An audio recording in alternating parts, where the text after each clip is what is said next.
Meron tayo ditong penne pasta. Boil lang natin. 8 minutes. Slice na natin yung salmon into smaller pieces. Ayan. Ito okay na to. Season lang muna natin ng salt and pepper. Pan fry na natin. Pan fry lang natin to a minute or 2.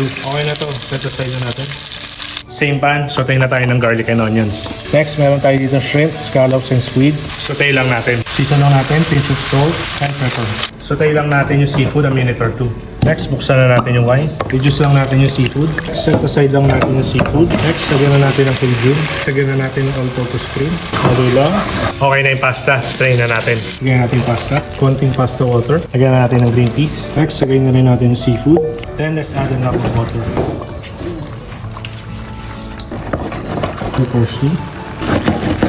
Ayan. Pwede na tayo mag-plate.